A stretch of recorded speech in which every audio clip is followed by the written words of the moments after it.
હિન્દી મૂવીમાં બ્લોકબસ્ટર અજય દેવગનની ફિલ્મ કયામત છે એનું અહીંયા શૂટ થયું હતું.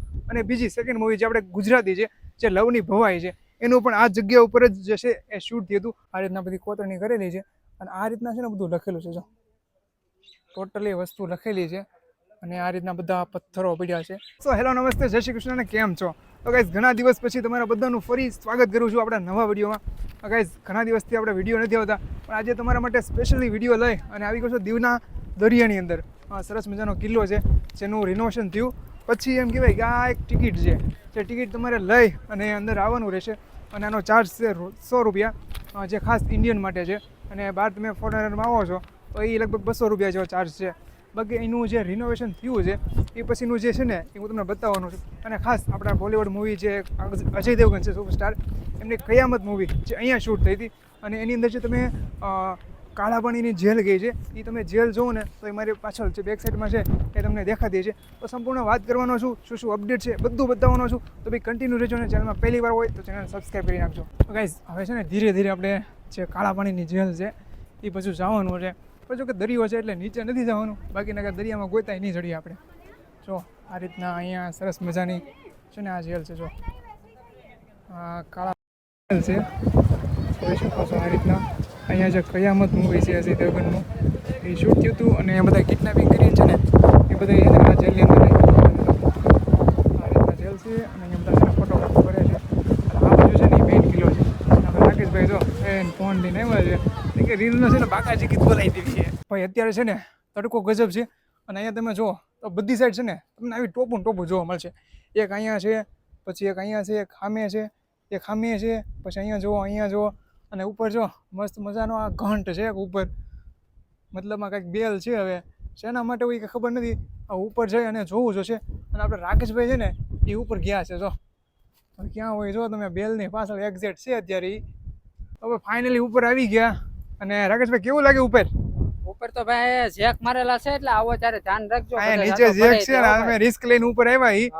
આ છે ને ઘંટ જોવા માટે સ્પેશિયલી આવ્યા છે. જો આ ઘંટમાં ઓલો શું કહેવાય લોદરિયો ઈ છે નહીં આમ જો અહીંયા એ કાંઈ છે જ નહીં. જો અંદર જો એ લોદર છે નહીં તોય અમે આવી ગયા હી.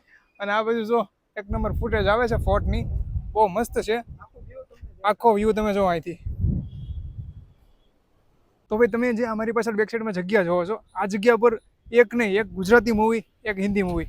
હિન્દી મૂવીમાં બ્લોકબસ્ટર અજય દેવગનની ફિલ્મ કયામત છે એનું અહીંયા શૂટ થયું હતું. અને બીજી સેકન્ડ મૂવી જે આપણે ગુજરાતી છે જે લવની ભવાઈ છે એનું પણ આ જગ્યા ઉપર જ જે છે એ શૂટ થયું હતું. અને આગળ તમને બતાવું તો આ ફોર્ટની ઉપર તમે આવશો એટલે ડિરેક્ટલી આ જે જગ્યા તમે મારી પાછળ બેક સાઈડમાં જોવો છો આ ટોટલી સ્પેસ જે કયામત મૂવી છે એનું જે લાસ્ટ ફાઇટિંગ સીન છે એની અંદર આ ટોટલી જે જગ્યા છે ને એ કવર થયેલી છે.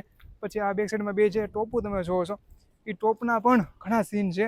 અને ખાસ કરીને જે અજય દેવગન છે એની એક મસ્ત અને બેસ્ટ જે એક્શન સીન છે જે ખાસ તમને બતાવું તો અહીંયાથી લઈ અને આવી રીતના આમ જમ્પ કરે છે. લાસ્ટમાં તમને યાદ હોય તો અહીંયાથી આ રીતના જમ્પ કરે છે અને સ્ક્રીનમાં અહીંયા તમને દેખાતું છે એ જ સીન અહીંયા લેવાયો હતો. તો ગાઈઝ એક્ઝેક્ટ તમે મારી પાછળ જુઓ તો લગભગ અહીંથી આખો જે દીવનો જે કિલ્લો છે એ આખો કવર થઈ જાય. અને એનો જે મેઇન હાઇલાઇટ અને મેઇન પોઈન્ટ કહેવાય તો એ આ દીવા દાંડી છે. હવે એને તમારી પાસે તમે શું કહો છો એ જરા કમેન્ટ કરજો. બાકી આની જો વાત કરું તો કયામત મૂવી તમે જોયું હશે એની અંદર લાસ્ટ ફાઇટ જે થઈ એની અંદર આ જે બિલ્ડિંગ છે દાંડી છે એની ઉપરની જે છત છે ને ત્યાંથી અજય દેવગન સીધો નીચે કૂદે છે.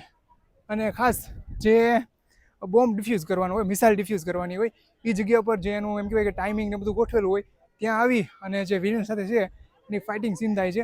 અને ખાસ એ આ જોઈ લો તમે.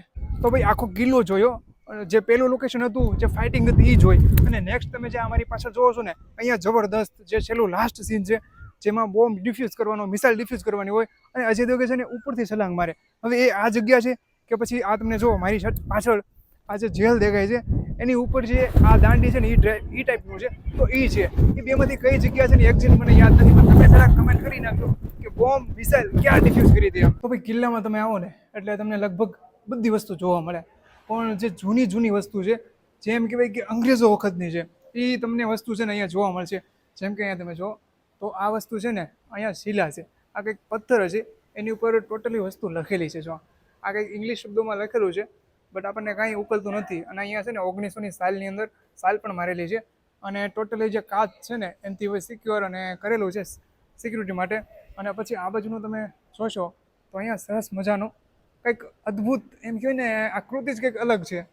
અને ખાસ કરીને બીજું એક કે અહીંયા તમે જો આ કંઈક સ્ટેજ હોય કે પછી બેસવાનું હોય એ રીતના ગોઠવેલું છે.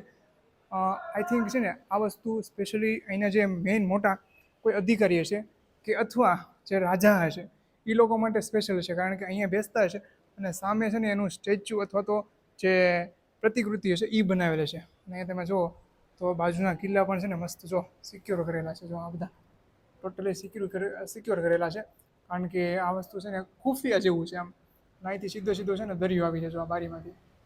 તો હવે આગળ જઈ અને બીજી જે ઘણી માહિતી છે એ બધી મેળવીએ. અને આ મોસ્ટ ઓફ છે ને રિનોવેશન કરેલું છે ઉપરથી જો આ ટોટલી રિનોવેશન કરેલું છે ને સામે જો ભાઈબંધો છે ને ફૂલ મોજ કરે છે ઉપર દિવાલ ઉપર. તો હાલો આગળ જઈને હવે મળીએ. તો ભાઈ અત્યારે દીવની જે કિલ્લામાં છે ને આપણે ફરીએ છીએ અને ખાસ અહીંયા છે ને તમે જો આવશો એટલે તમને ચર્ચ છે ને એ જોવા મળશે. ઉપર જોઈ શકો છો એનો સિમ્બોલ છે અને ખાસ આ રીતના છે, બહુ જ જૂનો છે. અને આ બધું દરવાજાને એવું છે ને બધું આમ કેવું તો કટાઈ ગયું એવું છે.